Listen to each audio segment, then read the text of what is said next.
നിങ്ങളുടെ favourite shows ഇനി ഒരിക്കലും മിസ്സാവില്ല. ഇപ്പോൾ C5 കാണും നിങ്ങളുടെ ഫേവറേറ്റ് ഷോ തികച്ചും സൗജന്യമായി. അമ്മമ്മയും ഷാരിയാന്റിയൊക്കെ കാണിച്ചു തരാന്നുള്ള വാക്ക് പാലിച്ചില്ലേ അമ്മ?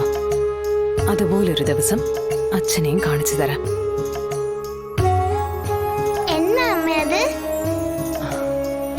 ഒരു ദിവസം എന്നിട്ട് നമ്മൾ അച്ഛനൊപ്പം താമസിക്കോ? പറയമ്മേ, താമസിക്കോ? പറയമ്മേ. മോളെ, അതൊക്കെ അപ്പോഴല്ലേ. താമസിക്കണമെന്നില്ല അമ്മേ, എന്നാലും മോളുടെ ഒരു സമാധാനത്തിന് താമസിക്കുമെന്ന് പറയമ്മേ. നമുക്ക് താമസിക്കാം.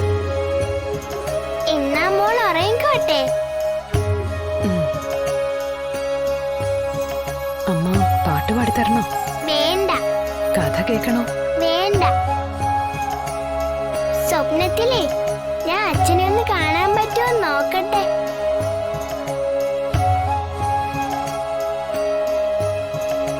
ശരി, എന്നാ മോൾ ഉറങ്ങിക്കോ.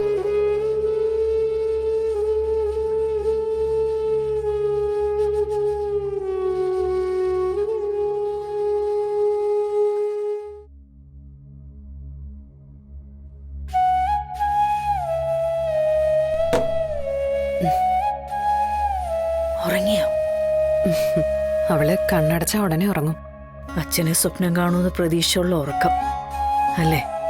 അമ്മ കേട്ടു അല്ലേ?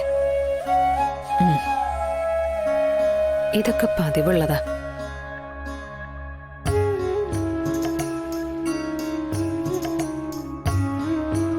മോളെ, നിനക്കൊന്ന് കാണണ്ടേ?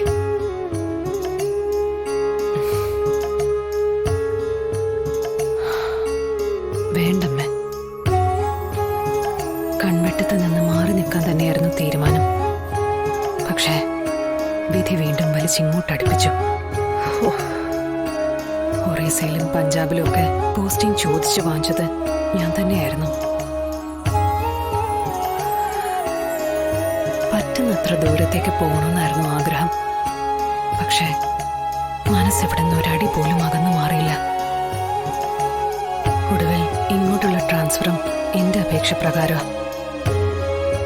ഞാൻ ഇവിടെ ഇല്ലെങ്കിൽ വിഷ്ണുവേട്ടനെയും സത്യാമ്മയൊക്കെ ഒരു മുൾച്ചെടി പോലെ ഞെരിച്ചു കൊല്ലുമെന്ന് എനിക്ക് മനസ്സിലായി.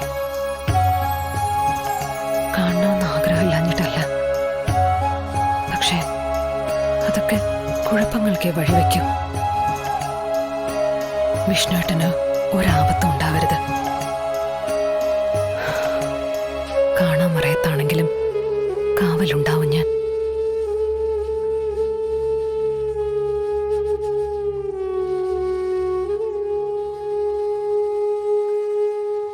ഈ നാട്ടിൽ എവിടെയൊക്കെയോ വിഷ്ണുവേട്ടന്റെ കാൽപ്പാടുകൾ പതിഞ്ഞിട്ടുണ്ട്.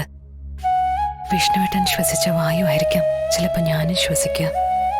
വിഷ്ണുവേട്ടനും ഞാനും ഒരേ മഴ നനയുന്നുണ്ട്. അത്രയൊക്കെ മതി അമ്മ എനിക്ക്. അമ്മ കുറച്ചു മുമ്പ് പറഞ്ഞത് ശരിയാ. ആലോചിച്ച് നോക്കിയപ്പോ എനിക്കത് മനസ്സിലായി. സ്നേഹത്തിനും സാന്ത്വനത്തിനും ഒരാശ്വസിപ്പിക്കലിനും ഒക്കെ വേണ്ടി ദാഹിച്ചിരുന്ന, അതിനുവേണ്ടി വാശിയും ശാഠ്യവും കാട്ടിയിരുന്ന ശാലിനി ഇനി ഉണ്ടാവില്ല. ഡൗൺലോഡ് ചെയ്യൂ C5 ആപ്പ്. കാണൂ എല്ലാ എപ്പിസോഡുകളും സൗജന്യമായി.